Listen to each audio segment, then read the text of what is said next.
चलो चल रहा है ना, ठीक। तो भैया हेडिंग डालो half man ammonolysis, half man ammonolysis. देखिए इस रिएक्शन से भी हम एमीन्स को प्रिपेयर करेंगे। अब इसमें दो कंडीशन है। ये रिएक्शन हेलो एल्केन के चैप्टर में गिवन है।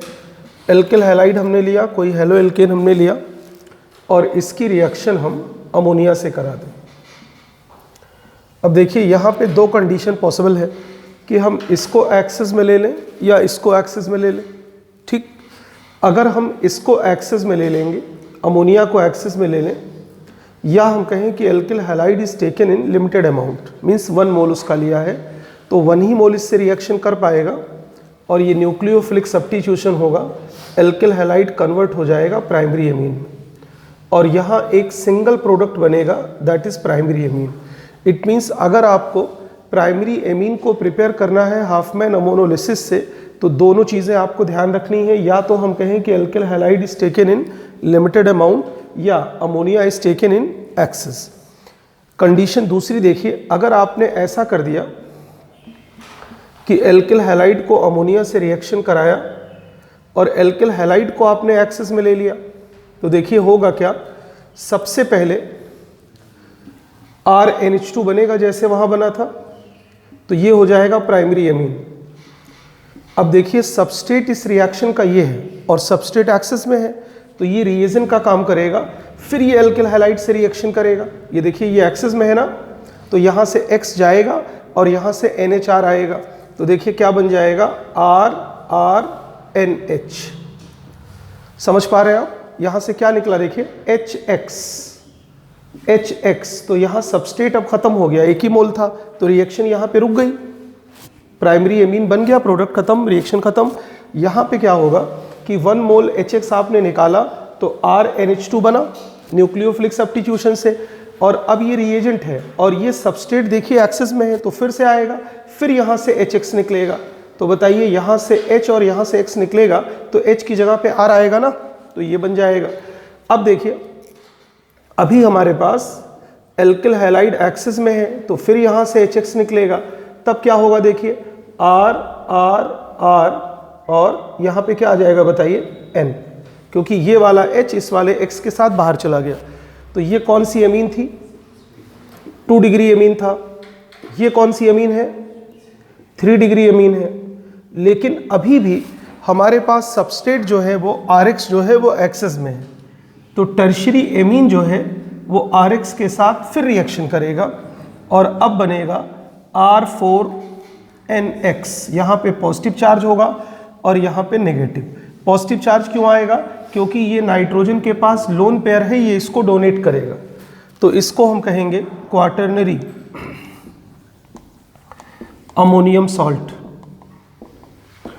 ये क्वेश्चन 2 चैप्टर में है, हेलो एल्केन में है, उसकी प्रॉपर्टी है ये, वहाँ शायद हम लोगों ने पढ़ा कि नहीं पढ़ा, उसकी प्रॉपर्टी है, और यहाँ ये एमीन का प्रिपरेशन है। तो दोनों कंडीशन ये ध्यान रखनी है, अगर अमोनिया एक्सेस में हुआ तभी प्राइमरी एमीन बनेगी, अगर ये सबस्ट्रेट आपने एक्सेस में ले लिया तो ये रिएक्शन किसी काम की नहीं होगी, यहाँ फॉर्मेशन हो जाएगा मिक्सचर का, प्राइमरी सेकेंडरी टर्शियरी और क्वाटर्नरी अमोनियम सॉल्ट बन जाएगा। आप इसको नोट कर लीजिए।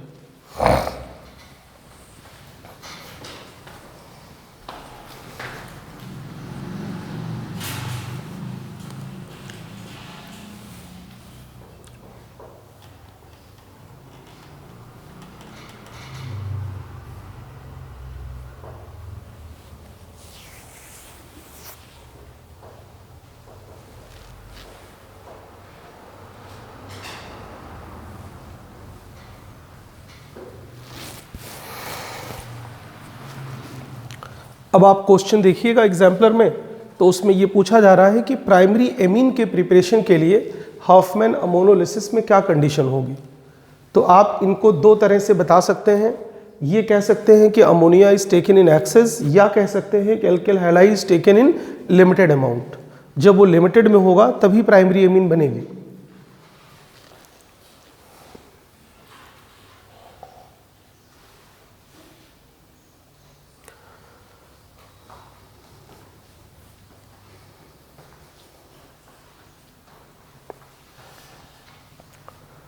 और यहाँ देखिए सब मिक्सचर का फॉर्मेशन होगा।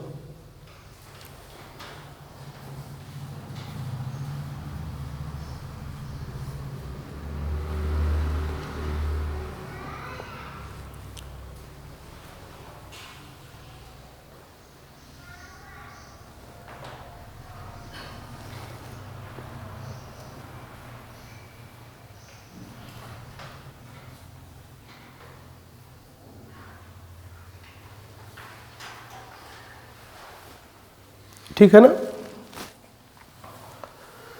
अब यहाँ पे दूसरा क्वेश्चन क्या है बुक के अंदर, वो देखिए, कह रहे हैं कि अगर एल्किल हैलाइड को एक्सेस मिले और अमोनिया के साथ रिएक्शन कराएं तो क्या प्रोडक्ट बनेगा। एल्किल हैलाइड को एक्सेस मिले, अमोनिया के साथ रिएक्शन कराएं तो क्या प्रोडक्ट बनेगा। Option number 1, option number 2, option number 3 and option number 4। तो हमें क्या पता है कि ये चारों बनेंगे और इनका मिक्सचर बनेगा, लेकिन एग्जामिनर कह रहा है आपसे ऑब्जेक्टिव क्वेश्चन में कि alkyl halide is taken in access, it react with ammonia, the product is. तो हमेशा ये ध्यान रखिएगा कि जब किसी भी रिएक्शन में मिक्सचर बनता है तो final product is called major product. Final product is called major product. तो हम निशान इसके ऊपर लगाएंगे, क्वाटरनरी अमोनियम सॉल्ट के ऊपर, और अगर यहाँ पे अमोनिया को एक्सेस मिल गया तो हम निशान इसके ऊपर लगाएंगे। क्लियर। तो अगर एक से ज़्यादा प्रोडक्ट फॉर्म हुए हैं तो हमेशा मेजर प्रोडक्ट वो होगा जो लास्ट में बनेगा। तो ये रिएक्शन थी Hopman ammonolysis.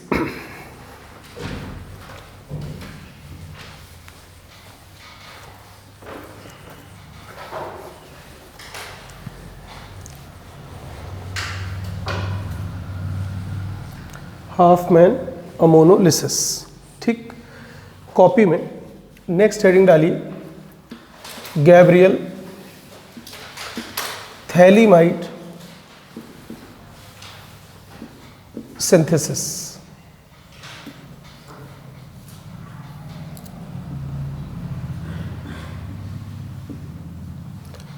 Gabriel phthalimide synthesis. Gabriel phthalimide synthesis. ठीक, यहाँ पे एक लाइन आप पहले लिख लीजिए, फिर हम आपको समझाते हैं। प्रिपरेशन के पार्ट में सबसे इंपॉर्टेंट रिएक्शन है ये एग्जामिनेशन पॉइंट ऑफ व्यू से।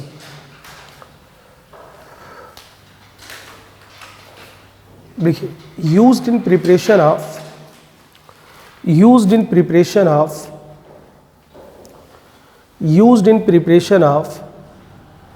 Primary aliphatic amines only. Used in preparation of primary aliphatic amines only. Used in preparation of primary aliphatic amines only. Primary से ओनली तक को मार्क कर लीजिए। मतलब इससे ना हम कोई एरोमेटिक एमीन बना सकते हैं, ना सेकेंडरी, ना टर्शरी। ये सिर्फ यूज़ होता है प्राइमरी एलिफैटिक एमीन को बनाने के लिए। ठीक, अब पूरा समझेंगे इसको, फिर इसको नोट करिएगा। देखिए, समझना ज़्यादा है इसमें, रटना कम है। सबसे पहले ये देखिए, ये नाम है साइंटिस्ट का, और ये जो थैलीमाइड है इस रिएक्शन का रिएजेंट है। ये इस रिएक्शन का थैलीमाइड क्या है, रिएजेंट है। तो पहले हम रिएजेंट को प्रिपेयर करेंगे। ठीक, तो देखिए क्या है ये कंपाउंड है, देखिए बेंजीन। इसके ऊपर अगर 2 COH हम लगा दें, ऐसे 2 COH लगा दें, तो ये कंपाउंड कहलाता है थैलिक एसिड। दोनों COH अगर एडजेसेंट पोजीशन पे होंगे तो बोलते हैं थैलिक एसिड। अगर दोनों ये अल्टरनेट हो जाएं तो बोलते हैं आइसोथैलिक एसिड, और अगर ये दोनों अपोजिट हो जाएं तो बोलते हैं terephthalic acid. It is one of the monomer of terylene और डेक्रोन। तो अभी जो बोर्ड पे लिखा है वो एडजेसेंट है, तो इसका नाम क्या होगा, थैलिक एसिड। थैलिक एसिड को जब अमोनिया से रिएक्शन कराते हैं, अमोनिया से रिएक्शन कराते हैं इसको, तो यहाँ जो कंपाउंड बनता है वो इसका क्या होगा, एमाइड होगा। देखिए, तो यहाँ आ जाएगा NH2 और यहाँ आ जाएगा NH2। क्लियर हो रही बात? तो इसको बोलते हैं थैलामाइड। हमेशा ध्यान रखिएगा, थैला और थैली दोनों अलग अलग चीज़ें हैं। नॉर्मल उसमें भी थैला बड़े झोले को बोलते हैं, वो थैली छोटे झोले को बोलते हैं या पॉकेट को बोलते हैं। तो यहाँ भी डिफरेंस है, थैला अलग चीज़ है, थैली अलग चीज़ है। तो हमने क्या बना लिया? थैलामाइड। अब इसमें से, इस थैलामाइड से 1 मोल ऑफ अमोनिया को हटाना है, हटा दिया। क्लियर हो रही बात? तो ये जो बना है, ये जो बना है, दिस इज थैलीमाइड। तो क्या तीनों चीज़ें सीख गए आप? पहले क्या होगा? थैलिक एसिड, फिर phthalic acid form phthalimide, phthalimide form phthalimide. तो यहाँ जो लिखा है ये बोर्ड पे थैलीमाइड, वो थैलीमाइड ये है। क्या इतनी बात आपको क्लियर हो गई है? बिल्कुल। कैसे बना ये भी समझ गए आप? थैलिक एसिड से फॉर्म हुआ है थैलीमाइड। ठीक, अब देखिए क्या करना है आपको, रिएक्शन कैसे सीखनी। तो हमने ये क्या बनाया है बताइए? ये हमने रिएजेंट बनाया है, अभी रिएजेंट बनाया है, और उस रिएजेंट को यहाँ लिख ले रहे हैं ना। तो इसका नाम है थैलीमाइड। बना है किससे? ये थैलामाइड से।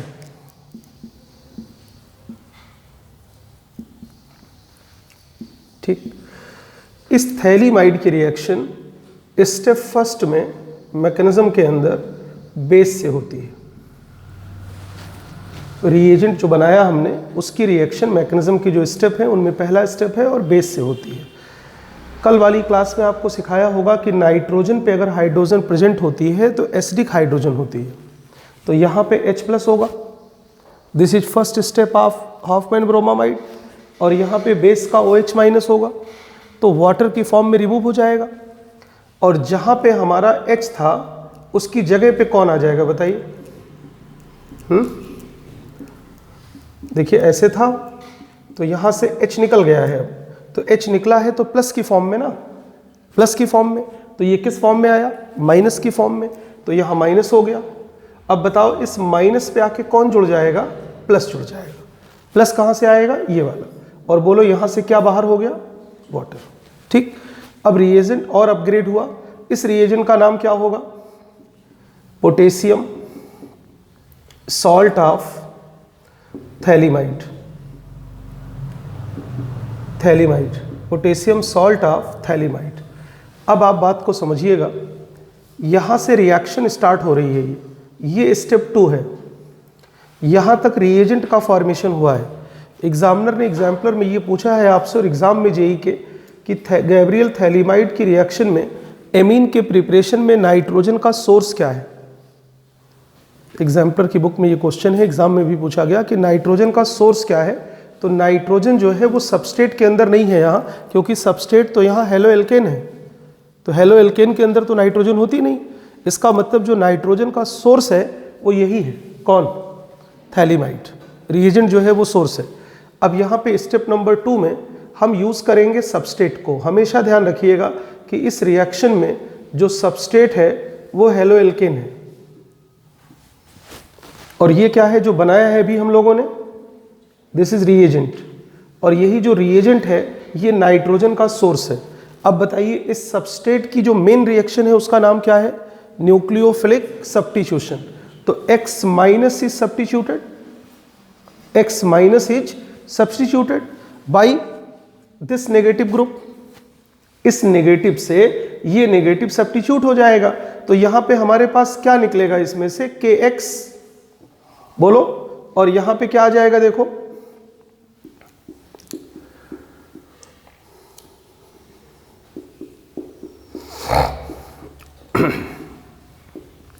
N, और बताओ यहां पे क्या आ जाएगा? R आ गया।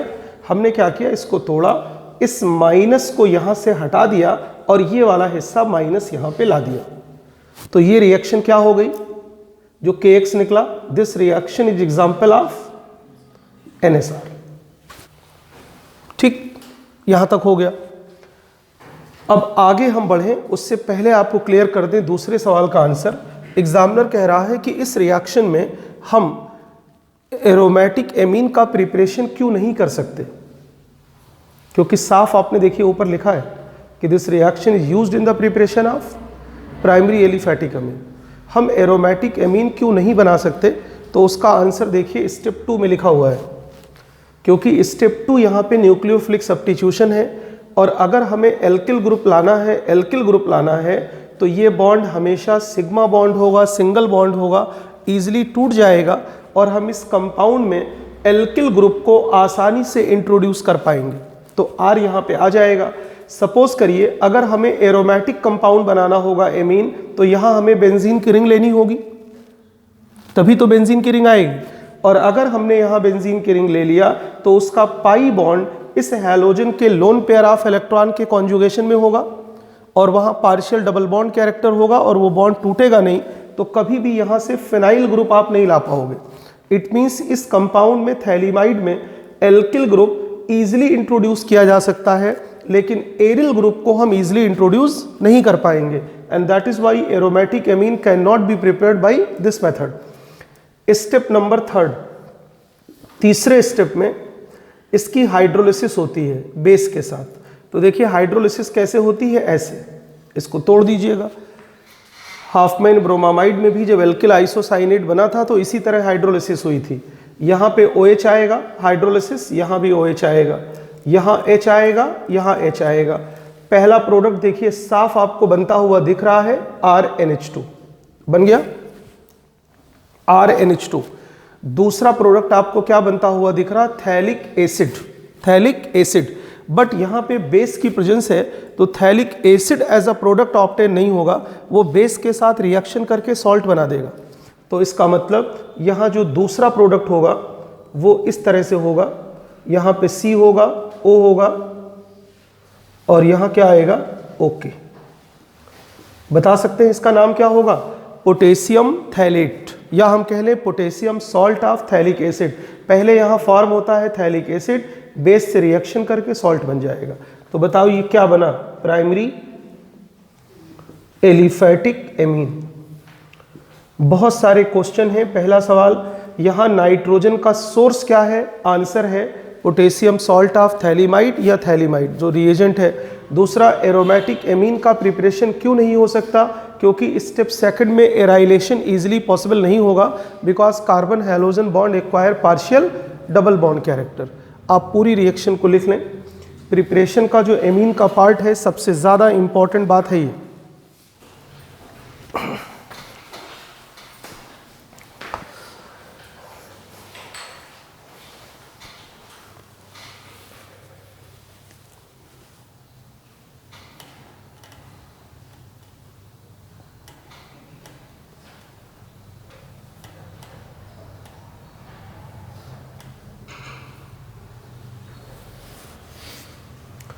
तो RNH2 बना है, that is primary amine aliphatic, और फिर फॉर्म हुआ है potassium salt of phthalic acid.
ठीक, तो प्राइमरी एमीन फॉर्म हो गई और सॉल्ट बन गया।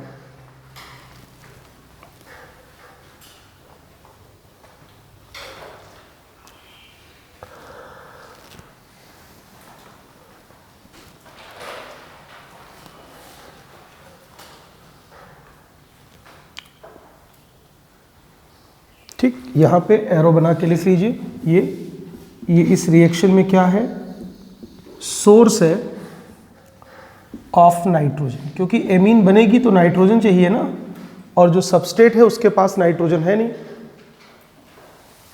सोर्स ऑफ नाइट्रोजन,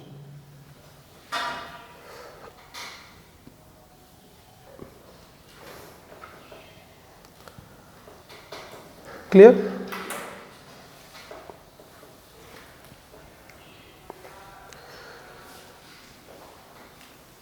नीचे एक बात नोट करके लिख लीजिए,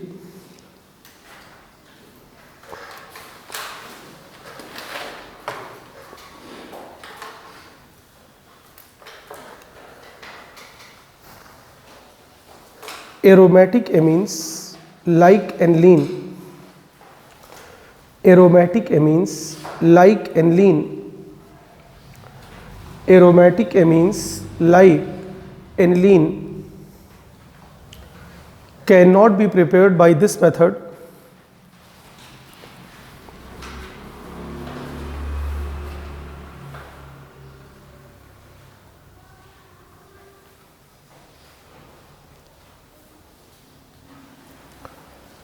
cannot be prepared by this method because in step second arylation is not possible. Arylation समझते हैं, बेंजीन की रिंग को लाना। Arylation is not possible,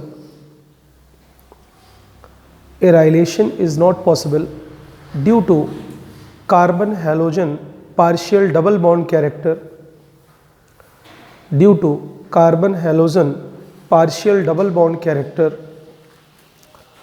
in carbon halogen partial double bond character in aryl halides या हेलोएरिल aryl halides. ठीक है, last method of preparation है, last reductive ammunition. Reductive ammunition,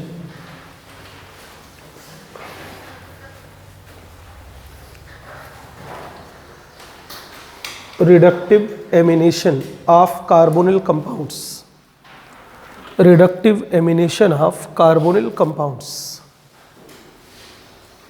reductive ammunition AMINATION of carbonyl compound. ठीक, देखिए यहाँ पे क्या होता है, रिडक्टिव एमिनेशन में क्या रहता है कि कार्बोनिल कंपाउंड कोई भी हो, एनी एल्डिहाइड कीटोन आपको पढ़ाया है, व्हेन रिएक्ट विद अमोनिया। तो देखिए अमोनिया या अमोनिया का कोई डेरिवेटिव होता है तो स्लाइटली एसिडिक मीडियम में ये रिएक्शन होती है। Reductive ammunition of carbonyl compounds.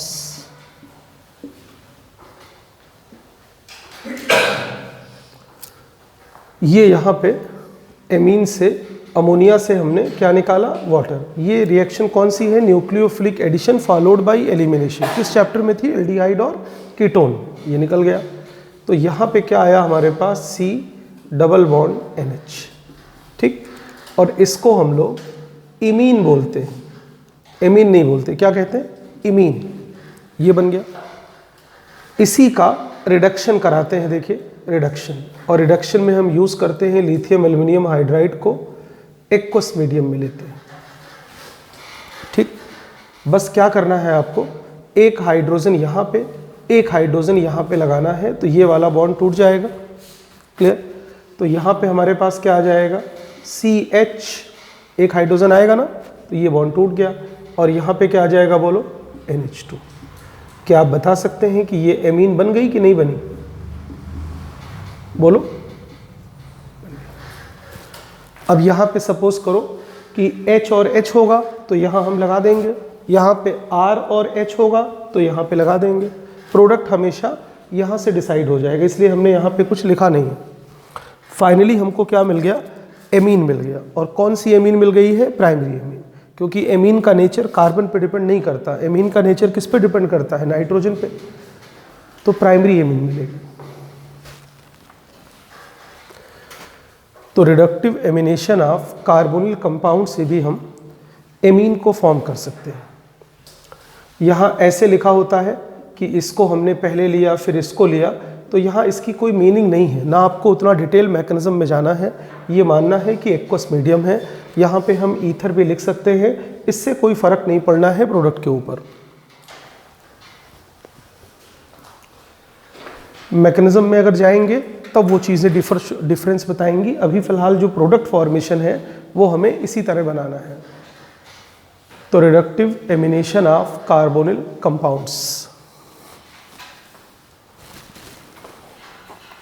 Primary amine form हो गया।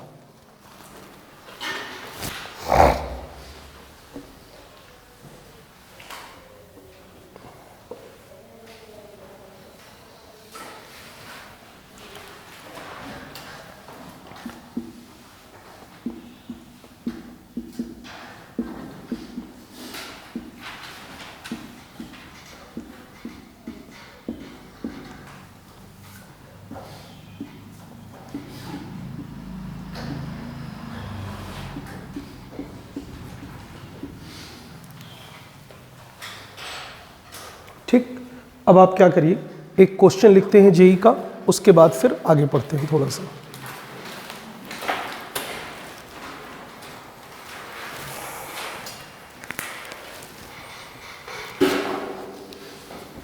इसी टॉपिक पे एक क्वेश्चन है बुक में, वो देखिए क्या है ऐसे।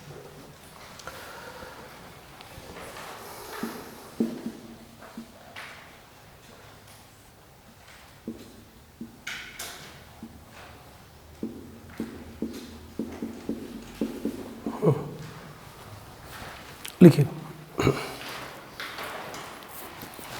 कह रहे हैं यहाँ पे ए फॉर्म होगा और फिर हम लिथियम एल्युमिनियम हाइड्राइड और वाटर ले लेंगे तो बी बनेगा। आपसे पूछ रहे हैं कि ये ए और बी क्या है।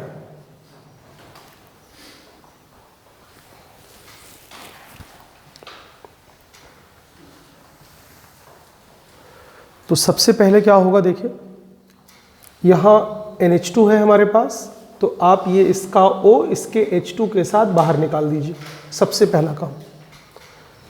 क्योंकि कार्बोनिल में हमेशा CO ग्रुप निकलेगा बाहर, किसके साथ, H2 के साथ। तो यहाँ जो प्रोडक्ट हमारे पास बचेगा वो क्या रहेगा, देखिए ये डबल बॉन्ड यहाँ रहेगा, यहाँ पे बच्चों N आ जाएगा और N पे क्या लगा हुआ है, CH3, बाकी ये रहेगा। तो ये हमारा A बन गया।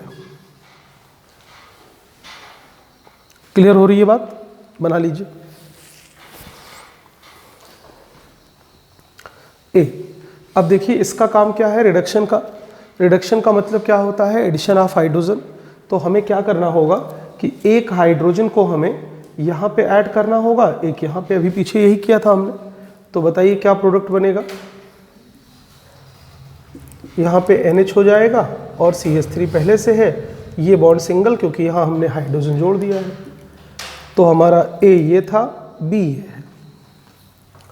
सेम क्वेश्चन है जो पढ़ाया आपको वही है।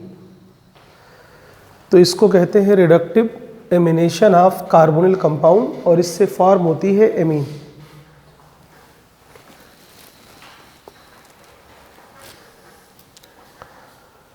तो प्रिपरेशन का जो पार्ट था वो ख़त्म हो गया। बस हम लोगों को आज जो है एक छोटा सा टॉपिक और पढ़ना है, और वो है कि एमीन्स को सेपरेट कैसे करेंगे। जैसे एल्कोहल्स को प्राइमरी, सेकेंडरी और टर्शियरी लिया था हमने, तो हमारे पास 4 मेथड्स थे वहाँ पे। पहला हमने यूज़ किया था ल्यूकास, याद है आपको। दूसरा यूज़ किया था विक्टर मेयर। तीसरा यूज़ किया था डिहाइड्रोजेनेशन। और चौथा यूज़ किया था डाइक्रोमेट। तो ऐसे प्राइमरी, सेकेंडरी और टर्शियरी एमीन जो है फंक्शनल आइसोमर हैं, और अगर ये मिक्स कर दिए जाएँ तो इनको सेपरेट करने का क्या तरीका होगा। तो कॉपी में नई हेडिंग हम डालेंगे, methods used to distinguish, methods used to distinguish, methods used to distinguish primary, secondary and tertiary amines. Methods used to distinguish primary, secondary and tertiary amines. ठीक, देखिए जनरली जो बॉइलिंग पॉइंट है वो किसी भी कंपाउंड का डिपेंड करता है उसके मोलर मास पे। जितना मोलर मास ज़्यादा होगा उसका बॉइलिंग पॉइंट उतना ज़्यादा होगा। अब सपोज करिए कि हमने 3 एमीन लिया और उनका मोलर मास ऑलमोस्ट सेम है। आइसोमर ले लिया हमने तो बिल्कुल सेम हो जाएगा। अब उनका मोलर मास सेम है, ब्रांचिंग भी हमने देखा तो ऑलमोस्ट सेम है। तो क्या एमीन्स के अंदर कोई और क्राइटेरिया है बॉइलिंग पॉइंट बताने का, जो क्राइटेरिया बाहर दूसरे कंपाउंड्स में नहीं था? पहले मोलर मास देखा, सेम हो गया, इसका मतलब वो आइसोमेरिक एमीन्स है। एमीन्स में हाइड्रोजन बॉन्डिंग हम देख लेंगे। अगर हमारे पास प्राइमरी एमीन होगी, देखिए आप अल्कोहल को कंपेयर करिए, अल्कोहल कोई भी होगा, प्राइमरी, सेकेंडरी, टर्शियरी, OH ही तो रहेगा, वो तो कार्बन से डिसाइड होगा नेचर। लेकिन एमीन अगर प्राइमरी, सेकेंडरी, टर्शियरी हुई तो उसका जो नाइट्रोजन है वो चेंज हो जाएगा। प्राइमरी अगर एमीन हुई तो NH2, सेकेंडरी हुई तो NH और टर्शियरी हुआ तो N। इसका मतलब प्राइमरी एमीन अगर है तो हाइड्रोजन बॉन्डिंग एबिलिटी ज़्यादा होगी क्योंकि उसके पास 2 हाइड्रोजन होंगे। सेकेंडरी एमीन में हाइड्रोजन बॉन्डिंग तो होगी लेकिन उसके कंपैरेटिवली कम होगी। और टर्शियरी एमीन में नाइट्रोजन के ऊपर एक भी हाइड्रोजन नहीं है। इसका मतलब अगर हम 3 आइसोमेरिक एमीन लें, प्राइमरी, सेकेंडरी और टर्शियरी, तो सबसे ज़्यादा बॉइलिंग पॉइंट होगा प्राइमरी एमीन का due to extensive hydrogen bonding. उसके बाद सेकेंडरी और लास्ट में टर्शियरी। अब बताइए अगर 3 ऐसे कंपाउंड हैं जिनका बॉइलिंग पॉइंट डिफर कर रहा है तो उसको हम कैसे अलग कर सकते हैं? फिजिकल मेथड से। तो फिजिकल मेथड होगा फ्रैक्शनल डिस्टिलेशन। फ्रैक्शनल डिस्टिलेशन ऐसा मेथड है फिजिकल जो डिफर करता है ऐसे कंपाउंड्स को जिनका बॉइलिंग पॉइंट अलग अलग हो। तो पहला लिखिए, फर्स्ट फ्रैक्शनल डिस्टिलेशन। पहला लिखिए फ्रैक्शनल डिस्टिलेशन, FD।